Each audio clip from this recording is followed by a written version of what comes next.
Hello friends, welcome back to the channel. Today we are going to discuss about issue of debenture. हमने last class में cover किया था debenture के कुछ basics, जैसे कि मीनिंग, कैरेक्टरिस्टिक्स, टाइप्स वगैरह वगैरह। आज बात करते हैं बेसिकली इशू ऑफ डिबेंचर की डिबेंचर कितने टाइप से इशू किया जा सकता है।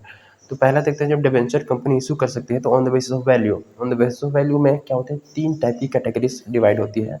ठीक है, देख लेते हैं कौन कौन से है। तो पहला, issue of debenture at par. पहला क्या कर सकती है, वैल्यू के बेसिस पे, मतलब उसकी वैल्यू कितनी है। तो issue debenture at par. And second है at premium, right, par premium. और थर्ड आप तो जानते ही हैं, at discount, right, at discount. Debenture जो है वो डिस्काउंट पे भी इशू किया जा सकता है। तो पार का क्या मतलब है कि जितने का डिबेंचर है उतने पे ही इशू की जा रही है। ठीक है, जैसे कि रुपीज़ अगर 100 का डिबेंचर है, फेस वैल्यू 100 रुपीज़ है, अगर 100 पे ही इशू किया जाए, ठीक है, तो वो क्या है, पार पे इशू हो रहा है। लेकिन प्रीमियम जब फेस वैल्यू से ज़्यादा पे इशू किया जाए, लेट सपोज कि 100 रुपये का डिबेंचर है, ठीक है, और उसको इशू किया जा रहा है रुपीज़ 120 पे, तो जो 20 रुपये एक्स्ट्रा पे इशू किया जा रहा है वो क्या है, प्रीमियम है। तो प्रीमियम पे मोस्टली वो कंपनी डिबेंचर इशू कर सकती है जो कि हाईली ब्रांडेड, मतलब पूरा well strong financially established company होती है, जो मार्केट में उनका बहुत अच्छा नेम, रेपुटेशन वगैरह होता है। तो वो सब कंपनीज प्रीमियम पे इशू करती है। और एट डिस्काउंट, ठीक है, डिस्काउंट जब क्या होती है, फेस वैल्यू से कम पे डिबेंचर इशू की जाए। लेट सपोज 100 रुपीज़ की डिबेंचर है, उसको इशू किया जा रहा है रुपीज़ 80 पे, तो यहाँ पर 20 रुपये कंपनी को लॉस हो रहा है, क्योंकि डिस्काउंट पे इशू करे मतलब पब्लिक 20 रुपये कम पेमेंट करने वाली है। ओके, तो पार, प्रीमियम और डिस्काउंट पे डिबेंचर इशू किया जा सकता है। And on the basis of consideration की बात करें, सेकेंड केस बनता है on the basis of consideration. On the basis of consideration, right. On the basis of consideration में भी 3 है, बेसिकली थोड़ा सा थ्योरी है, देख लो। तो कंसिडरेशन के बेसिस पे पहला है फॉर कंसिडरेशन कैश। कैश के लिए कि डिबेंचर इशू कर रही है मार्केट में, ठीक है, फॉर कैश, यानी कि जो पब्लिक डिबेंचर परचेस करेगी तो उसके बदले वो कैश देगी। ठीक है, और दूसरा केस बनता है, ठीक है, for consideration other than cash.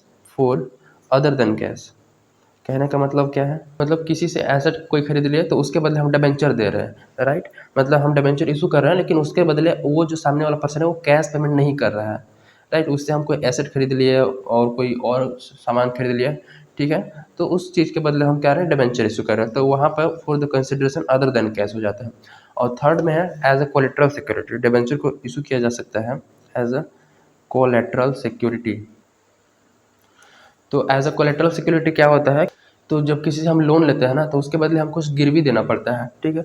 तो मेन जो गिरवी देंगे, जैसे कि कोई प्रॉपर्टी है उसको तो गिरवी देंगे, ठीक है। तो मेन प्रॉपर्टी के साथ साथ जो एडिशनल सिक्योरिटी देते हैं, यानी कि एडिशनल गिरवी उसको देते हैं हम, उसको बोलते हैं कोलेट्रल सिक्योरिटी। कहने का मतलब है कि हमने डिबेंचर को एज ए कोलेट्रल सिक्योरिटी रखा जब बैंक से लोन लिया, तो कहने का मतलब है कि जो बैंक लोन वालों को मैं पेमेंट नहीं कर पाऊंगा, ठीक है, अभी जो मैंने डिबेंचर उनको दिए हैं उस डिबेंचर के वो ओनर नहीं है, उस डिबेंचर पर उसको कुछ नहीं दिया जाएगा। लेकिन जब मैं फेल कर जाता हूँ प्रिंसिपल अमाउंट को पेमेंट करने पे या फिर इंटरेस्ट को पेमेंट करने पे, ठीक है, तो वो जो मैंने डिबेंचर अभी इशू किए हैं एज अ कोलेटरल सिक्योरिटी, वो एक्चुअल में इशू हो जाएंगे, और जो डिबेंचर बैंक वालों के पास है वो उस डिबेंचर के वो ओनर बन जाएंगे, ठीक है। और डिबेंचर पर जो जो भी राइट होता है वो उनके पास चला जाएगा, और वो पूरा डिबेंचर होल्डर बन जाएंगे, ठीक है। कोलेटरल सिक्योरिटी का सिंपल मतलब है कि जब इशू करेंगे तब वो मेन ओनर नहीं होगा, लेकिन जब मैं फेल कर जाऊंगा पेमेंट करने में तब वो एक्चुअल डिबेंचर होल्डर बन जाएगा, ठीक है, कोलेटरल सिक्योरिटी। तो बेसिकली आज देखने वाले डिबेंचर को इशू कर रहे हैं एट पार, ठीक है। नेक्स्ट में डिस्कस करेंगे प्रीमियम और डिस्काउंट, ठीक है, जो कि होगा फॉर कैश। अब जब कंपनी इशू करेगी डिबेंचर, ठीक है, तो कैश एक ही बार में ले सकती है या फिर इंस्टॉलमेंट में भी ले सकती है, ठीक है। तो जब एक ही बार में लेती है कैश तो उसको बोलते हैं at one time. For cash के लिए इशू कर रही है और वन टाइम पे ही पूरा कैश ले लेती है, उसको बोलते हैं लंप सम। क्या, लंप सम, ये लंप सम है, ठीक है। लमसम वाला केस है। और एक होता है इंस्टॉलमेंट में, ठीक है। इंस्टॉलमेंट आपको पता ही है, जिसमें 3-4 इंस्टॉलमेंट आ जाती है, जैसे कि एप्लीकेशन, ठीक है, एप्लीकेशन, अलॉटमेंट, ठीक है, फर्स्ट कॉल, ठीक है, फाइनल कॉल, ये सब चीज़ें आ जाती हैं। मतलब एप्लीकेशन, अलॉटमेंट, कॉल्स पे first call, second call, final call या थर्ड कॉल, फोर्थ कॉल, ऐसे हो सकते हैं, करेक्ट है। तो आज देखने वाले हैं फोर कैश होगा और लमसम पे पार, प्रीमियम और डिस्काउंट पे कैसे चीज़ें होती है। ठीक है, तो स्टार्ट करते हैं क्वेश्चन की हेल्प से। तो लमसम का केस देखते हैं, बहुत ही सिंपल है। एक क्वेश्चन बोला गया है, एक क्वेश्चन है जिसमें बोला गया है कि 10,000 9% डिबेंचर इशूड। अब 9% क्या है? 9% क्या है? इंटरेस्ट का रेट है, जिस रेट से कंपनी क्या करेगी, डिबेंचर होल्डर को इंटरेस्ट पेमेंट करेगी ऑन 10,000 डिबेंचर। वो क्या है? रेट है। हमेशा डिबेंचर में रेट मेंशन होता है, करेक्ट है। तो इस रेट से हमें भी कोई लेना देना नहीं है। 10,000 डिबेंचर इशू किया गया है 100 वाले, ठीक है। Whole amount payable on application, सारा पैसा एप्लीकेशन पे मिल जाएगा, 100 का 100 एक ही बार में। Issue was fully subscribe and paid up, पूरा सब्सक्राइब हो गया है, पेड अप भी हो चुका है। पास एंट्री इफ, हमें एंट्री पास करना है यदि डिबेंचर पास पे इशू किए गए हैं, पहला केस। दूसरा केस में अगर डिबेंचर 10% प्रीमियम पे इशू किए गए हैं, और तीसरा केस डिबेंचर 5% डिस्काउंट पे इशू किए गए हैं। तो let's start with journal entries कि कैसे कैसे एंट्री पास करेंगे, ठीक है। बहुत सिंपल है, अमाउंट और क्रेडिट अमाउंट, करेक्ट है। जिसमें पहला केस है कि डिबेंचर इशूड हुआ है पार पे, ठीक है। डिबेंचर इशू हुआ है पार पे, तो पार वाली चीज़ों में तो कोई दिक्कत ही नहीं है, सिंपल। तो बैंक अकाउंट डेबिट, बैंक से पैसे आएंगे तो बैंक बढ़ेगा, और बैंक एसेट है और एसेट बढ़ता है तो क्या होता है? Debit. To debenture application account, to debenture application account, to debenture application account, ठीक है। और कितने? 10,000 इशू किए गए हैं और 100 रुपये वाले हैं, तो ये कितने हो जाएंगे? 10 लाख। ये 10,000 और 00 100 के लिए, तो ये हो गए 10 लाख, ठीक है। 10 लाख पैसे आ जाएंगे। तो narration being debenture application money received, then इस डिवेंचर मनी को ट्रांसफ़र किया जाएगा डिवेंचर कैपिटल अकाउंट में। कहने का मतलब है इसको लोन के रूप में, ये लोन लिया हमने ना, डिवेंचर क्या होता है? लोन होता है, ठीक है। तो बेसिकली जब मैंने लोन लिया तो ये एप्लीकेशन वाला पैसा आया हुआ है, बैंक में आया हुआ है, लेकिन ये एप्लीकेशन के नाम से इसको डिवेंचर अकाउंट में ट्रांसफ़र करो, राइट। डिबेंचर जैसे कि शेयर को शेयर कैपिटल में ट्रांसफर किया जाए, वैसे डिबेंचर को डिबेंचर अकाउंट में ट्रांसफर करो। फॉर ट्रांसफरिंग की एंट्री हो जाएगी डिबेंचर एप्लीकेशन अकाउंट डेबिट, आपको फुल फॉर्म में लिखना है। डिबेंचर एप्लीकेशन अकाउंट डेबिट कितने? 10 लाख से 10 लाख से टू कितने परसेंट डिबेंचर है? 9% डिबेंचर है ना, 9%, तो to 9% debenture account. 9% debenture capital नहीं लिखना है, 9% debenture account directly, 9% debenture account 10 lakh. Par वाली चीज़ों पे कोई दिक्कत ही नहीं है, जितना है इसको ट्रांसफ़र कर दो। Being debenture application money transfer to debenture account, ठीक है।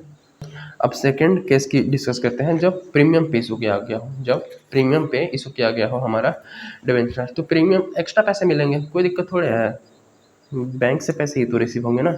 Bank account debit to debenture application account, सारा पैसा एप्लीकेशन पे ही लेना है। तो 10,000 डिबेंचर है। अब देखो 100 रुपये का एक डिबेंचर है और 10% प्रीमियम पे, यानी 10% एक्स्ट्रा पे उसको इशू करना है। तो 100 रुपये का 10% 10 रुपये होता है, तो हर एक डिबेंचर पे 10 रुपये एक्स्ट्रा लिया गया होगा। तो अगर 100 का, तो 100 रुपये डिबेंचर है तो वो 110 के हिसाब से आया होगा पेमेंट, समझ रहे हो बात को? 110 पे आया होगा, ठीक है। तो ये हो गया 110 और इधर से 4 जीरो, 1 2 3 4 जीरो, तो हो 11 लाख बैलेंस आया, हो गया टोटल 11 लाख, ठीक है। तो ये तो हो गए being application money received, being debenture application money received.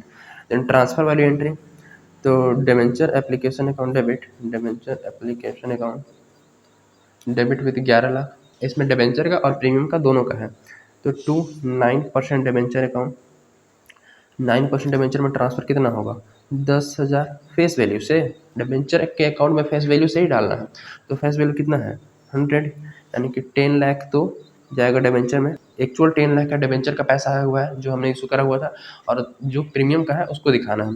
तो to securities premium reserve account, same वही है शेयर वाला, to securities premium reserve account, 10,000 into 10% था तो 10 रुपये के हिसाब से, यानी कि 1 लाख रुपये, करेक्ट है। बिंग अलॉटमेंट ऑफ 10,000 डिवेंचर, या फिर डिवेंचर एप्लीकेशन में transfer to debenture account, correct है। थर्ड डिस्कस करते हैं, जब हमारा डिस्काउंट, यानी कि 100 रुपये का शेयर है उसको 5% डिस्काउंट पे, यानी कि लेस पे चुकी है। तो 100 रुपये का डिवेंचर है और 5% डिस्काउंट, यानी कि हम उसको कितना पे करेंगे? 95 पे। 100 रुपये का 5% यानी कि 5 रुपये होता है, और 5% डिस्काउंट यानी कि लेस कर दो। तो देखते हैं एंट्री कैसे होगा। सो लुक एट हियर, बहुत ही सिंपल है। जब डिस्काउंट पे इशू करेंगे तो बैंक अकाउंट डेबिट, बैंक से ही पैसे आएंगे to debenture application account, right. तो देखो ध्यान से, 10,000 डिबेंचर हमने इशू करा था, अगर डिस्काउंट हो जाएंगे तो कितने पे, 95 पे पैसे आएंगे, तो ये कितना हो जाएगा 95, 1 2 3 4, यानी कि 9,50,000, राइट, 9,50,000 बैलेंस आएंगे, करेक्ट है। Being debenture application money received, okay. Then इसको ट्रांसफर वाली एंट्री पास कर दो टू डिबेंचर अकाउंट में, तो कैसे होगा, debenture application account debit, debenture application account debit, how many, with how much amount, 9,50,000, okay, to, look at here, to 9% debenture account, 9% debenture account में हमेशा फेस वैल्यू से ही entry पास करनी है, 10,000 इंटू 100 के, 100 रुपीज़ की डिबेंचर, तो 100 से ही हमें करना है, ठीक है। तो 100 से करेंगे तो 10 लाख हो जाएंगे, 3 लाख। बाकी हमने 5 रुपये के हिसाब से, यानी कि 10,000 डिबेंचर पर टोटल 50,000 का डिस्काउंट दिया है, तो 50,000 बैलेंस ही फिगर आ गया डेबिट साइड में, है ना। और ये डिस्काउंट हमारे लिए क्या है, नुकसान है ना, क्योंकि कम पैसे मिलेंगे, ठीक है। 10 लाख का डिबेंचर इशू किया था जिसमें 9,50,000 से मिले, 50,000 का नुकसान हो गया, तो नुकसान हो गया, तो नुकसान डेबिट साइड में दिखता है, as per nominal account all the expenses and losses debit, ठीक है। तो इसको वो लिखेंगे, तो ये नुकसान 50,000 है, किस चीज़ पे हुआ है, डिबेंचर को इशू करने पे, तो लिखो discount on issue of debenture, तो इसको क्या लिखना है, discount on issue of debenture, discount on issue of debenture, ठीक है, discount on issue of debenture account 50,000 से, करेक्ट है। तो जो लॉस हुआ है उसको दिखा देना है, ये डिस्काउंट हमने दिया तो डिस्काउंट से लॉस हुआ, तो discount on issue of debenture account, correct है। Being allotment of 10,000 debenture at a discount 5%, ठीक है, इस टाइप से एंट्री करनी है, बहुत ही सिंपल है। सो नेक्स्ट केस डिस्कस करेंगे हम लोग इंस्टॉलमेंट वाला, ये पार प्रीमियम और डिस्काउंट हो गया लमसम वाला, और देखेंगे अब इंस्टॉलमेंट में कैसे कैसे चीज़ें की जाती है, ठीक है। सो मिलते हैं in the next video, till then keep learning, thank you.